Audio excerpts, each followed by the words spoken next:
Hi, I'm Alan Wenzel, Freepod host, welcoming you to this extended interview. In the last decade, a group of women in Stephenson County has been responsible for distributing nearly $500,000 to charitable organizations in the county. That group, 100 Women Who Care, Stephenson County. This organization will be celebrating their 10th anniversary at their next meeting in February.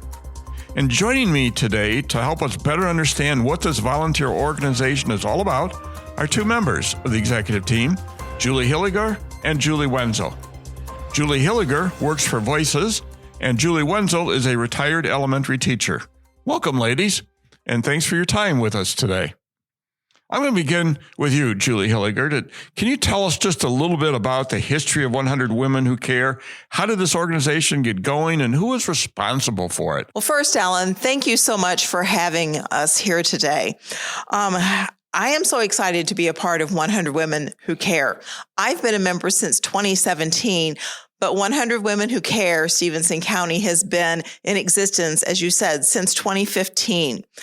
It started with a group of women from the Pearl City area primarily who had the foresight to say, if we band together and pull our money, we can make a difference for groups in Stephenson County, for nonprofit organizations. And those founders were Amy Crollo, Chris Wallace, Deanne Voss, and Heather Dickman.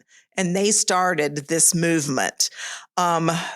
They looked around and found the 100 Women and 100 People movement and decided to join and follow their model. There are groups like ours all across the United States. Oh, I didn't know that. Okay. Yes. Mm-hmm.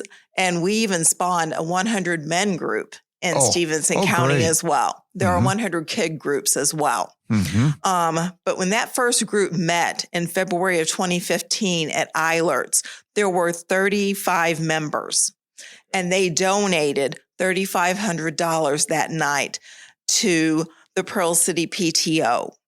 And the group grew very quickly. At the second meeting, there were, I'm trying to find it in my notes here, there were 52 members, and so they donated $5,200. Because each member agrees to donate $100 every quarter. And that money went to kids' coats and clothes. And by the end of that first year, they had met their goal of 100 members. Wow, that's very good. So the idea is if we pool our resources, we can have more of an impact than if we try to do things individually. That's a neat idea. Mm-hmm. Absolutely. There is always more power together than there is individually. And that's what our giving circle is built upon, that whole concept. Yeah, that's wonderful. Now, Julie Wenzel, you along with Julie are members of the executive team. Can you tell us a little bit about what the executive team's responsibilities are? Yes, I can. Thank you, Alan. We now have 5 members of the executive team, and I will go through the responsibilities of each one, some of their basic responsibilities. Aubrey Palermo is our sound system specialist. She also updates the sign-in forms for me and makes name badges for me. I print out both of those. She is the person also who notifies Grapevine, which is an online account that members can pay through. Sue Youngblood keeps up our Facebook posts, and she also helps at the first hour of the meeting, which is the social hour. Sarah Pesca finds our venues and coordinates with food sponsors. Linda Alberts did this previously. Sarah also helps at the social hour. Julie Hilliger is our MC, so she's the face of our organization. She verifies the 501c3 information for the groups that are nominated, and she provides me the lists of the nominators and the nominations when we have our meetings. Me, Julie Wenzel, I set up before the social hour with my friend Sherry Cregan. We put the name badges out. The ballots are inside their name badges. Put out the sign-in sheets. I take care of the voting at the meeting. I collect the checks. I keep track of the payments either through checks, cash, or Grapevine. And then when I feel that we have all the money that we're going to have come in, I set up either with the nominator or with the organization, I set up the check presentation. So it takes a whole team of you to make all of this happen. And again, you're all volunteers. You're not elected to these positions. You've simply raised your hand and said, I'll help.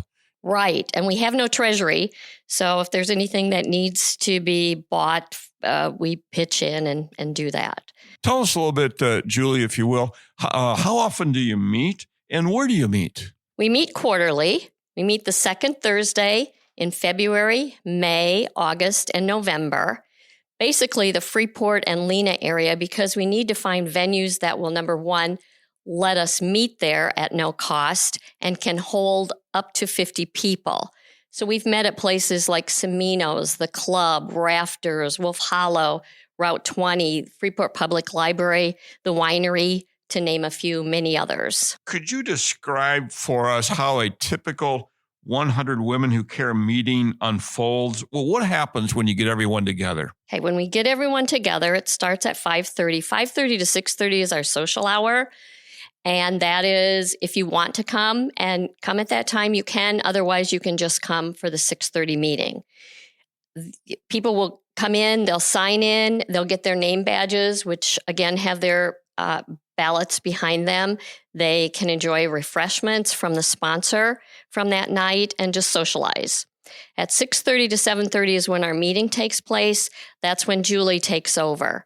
She tells our history and the rules. She introduces the executive team and any new members. Then 3 organizations are drawn from the nomination slips. Those 3 organizations each have 5 minutes to sell their organization and let us know how they would spend the money. Questions are asked. When that is all done, voting begins. While we count the ballots, the last winner tells us how the money was used. Winner is announced then, and checks or cash are made out to the winner, as we have no treasury. Julie Hilliger, Julie's hinted at how this whole process of selecting the organization each month happens. Can you elaborate a little bit more on the steps that you go through during a meeting to pick the winner of the $10,000? Sure, absolutely, Alan. That whole process starts even before the meeting because members, as I said earlier, do agree to make a donation every quarter. But in return, members get to nominate the organizations. And so that's one of the perks of membership. So that has to be done in advance. So you have to be a member to nominate an organization, and an organization can only be nominated by a member. Is that correct? Correct. And in turn, the members, they have to do that in advance, and the organization must be a 501c3 organization. Oh, I see. Okay. But then, as Julie said, that nomination is submitted in advance, and then at the meeting, that nomination is put into literally a basket. And then we have a little bit of drama because we draw at the meeting. We draw out 3 of the nominations. For instance, I think right now we have something like 18 groups. Oh my gosh. 18 groups are up for nomination. We're reaching almost a high point of nominations. We encourage our members to nominate new groups and multiple groups if they so choose. And some did do that. And then we pull those 3 names out of the hat. And those organizations that are nominated, those members get up and make their pitch, as Julie said. And then it's a democratic vote. Okay. Every member gets a vote. And then the one with the most votes wins. In our 10-year history so far, and I hope I am not jinxing us, we've not had a tie Never yet. had a tie. And how would you break a tie? Or haven't you covered that, cross that bridge We yet? have not actually thought about that. We've had a couple of close ones. And so I think maybe that's something that we are going to address before the next meeting, because we've had some lately that have been very close. So you start out with a pretty good pool of 18, approaching 20 nominations. Right. You whittle that down to 3, the 3 that are drawn. Right. And then the pitch further narrows it down to which one would you like to vote to, vote for. Right. It's a 5-minute pitch, 3 minutes for questions. And And it is timed. We promise to keep our meetings to an hour, and we do, because I'm the one holding the timer. Oh, okay. So do you cut people off when it gets to 5? Absolutely. I have seen many a debate. I was on a speech team in college, and I've seen how they do it, and I do that, and I do stop. I do 1 minute, and then I do stop, and they're done. So then the vote takes place, and the winner is announced that evening. Then yes, at the meeting, the winner is announced right then and there. Absolutely. Can you tell us some of the organizations who have received your donations over the years, just to kind of give us a sense of the breadth of winners for this donation? Yes, I can. In fact, I did my checking, and 29 organizations have received money. And how that happened is some organizations have received money several different times. Once you win, you have to wait a whole year before your nomination can be put back in. But some organizations have won more than once. And you track all of that, obviously, to make sure that nominations aren't. I have the list, yes. It started out, like Julie said, Pearl City PTO, and that was for technology. Other groups that have won: Kids, Coats, and Clothes, Voices, Contact, Boys and Girls Club, Senior Resource Center, Freeport Art Museum, CHOM, FACC, Save the Tabernacle, Freeport Concert Band, Salvation Army, Dakota PTO, and their money was used to buy a bookmobile for their summer books. Wow. Rebuilding Together, YMCA, and there's many more. We just ended, the last group was RAMP. Boy, that's quite a collection of really worthwhile community organizations that benefit from your $10,000. That really must help them a lot. Sometimes it's very hard to decide, and sometimes, like Julie said, it is close. I think we did maybe have really close to a tie one time, and we're thinking, what are we going to do? Do I have enough ballots so we can vote again and just have 2 instead of 1? Yes, and it's a wonderful feeling when you go to the check presentation and have 2 or 3 people from that organization just giddy that they're going to receive $10,000 plus. That's a big chunk of change, and we've got a use for it. So it's a wonderful time to have. Are there any rules that the winning organizations have to live by to receive this money? Absolutely, and that is made well known too.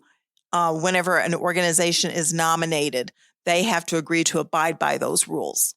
And they are that they have to, first of all, be a 501c3 organization.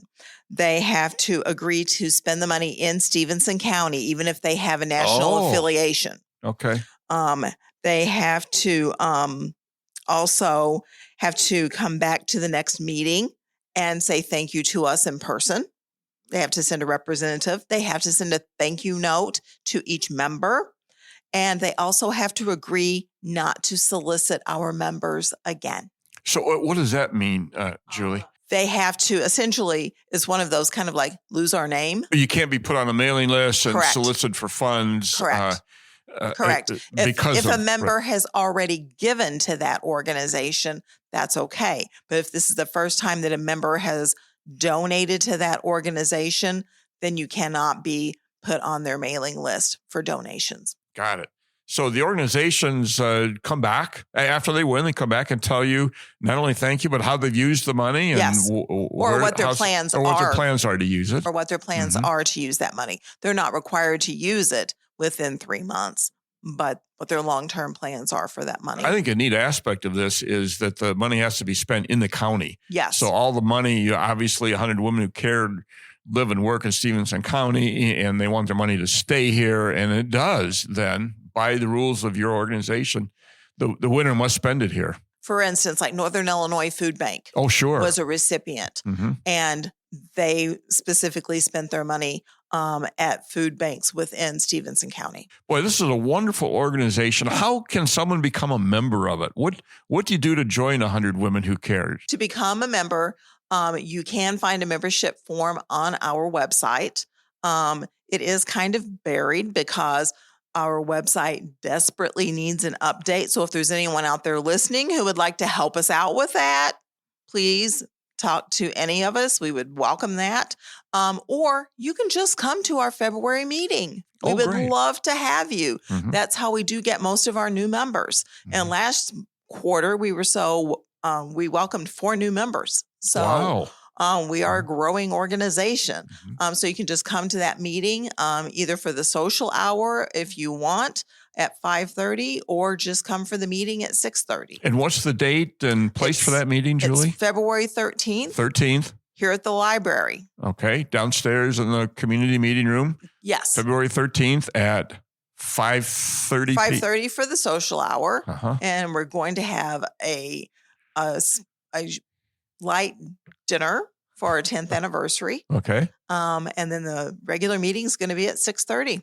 So you're throwing a little party for yourselves. We certainly are. We have a lot to celebrate. So yes, we are. By the way, what is your website's address? Just if someone wanted to click on and try to find it. It's hard to find, and it's very long. Oh, okay. So just Google it.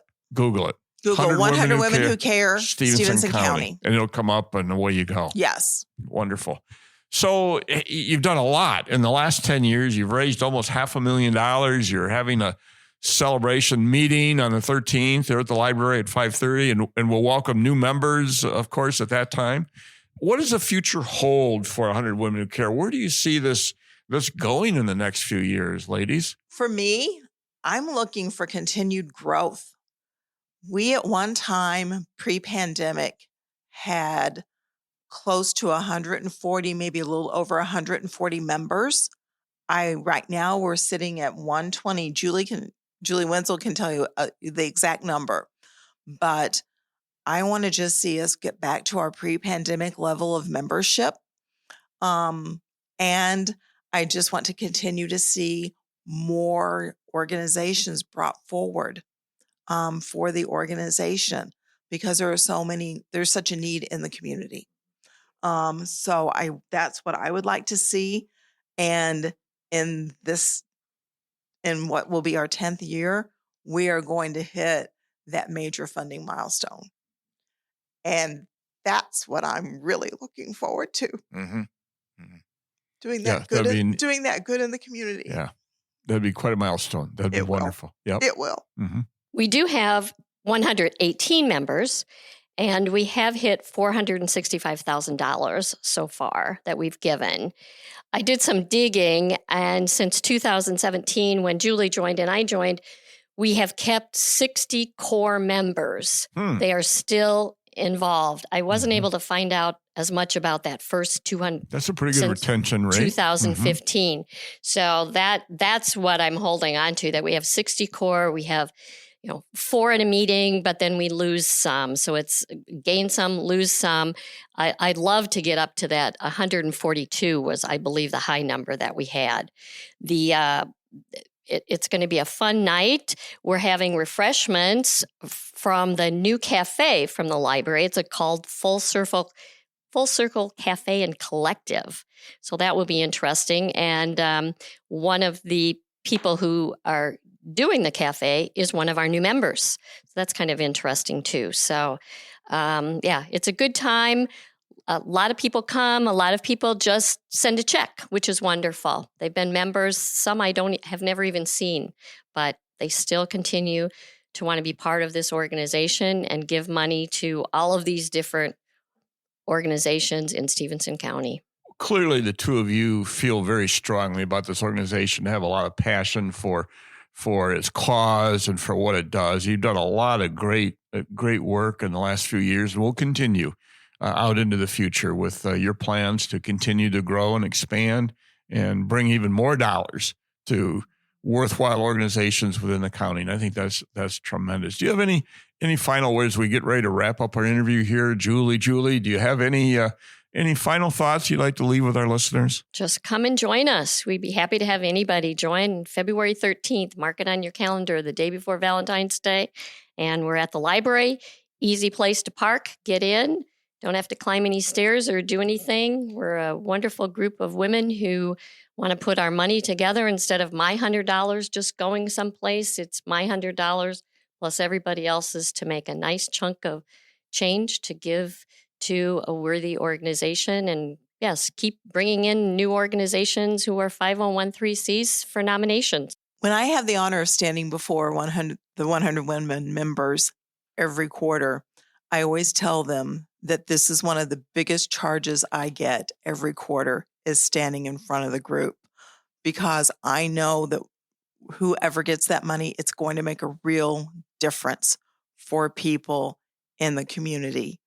And that's what I want. The message I want to leave for people is that we are making a real difference. You write a check for $100, it helps. But when you write a check for $11,000, almost $12,000, you are making a substantial difference. You're buying a bookmobile, you are renovating a building, you're helping a non-for-profit get started. And that is what is so special about 100 Women Who Care Stephenson County. Well, Julie Hilliger and Julie Wenzel, thanks so much for taking time to talk to us about this wonderful organization. Thanks for your time on behalf of the community and such a great cause, 100 Women Who Care Stephenson County. This is Alan Wenzel reminding you to tune in to our regular news podcast every Thursday at noon on all major podcast platforms, or going to the websites for Freepod or WNIJ Public Radio in DeKalb. In-depth interviews drop every Tuesday at noon in those same locations. Thank you again, Julie Hilliger and Julie Wenzel.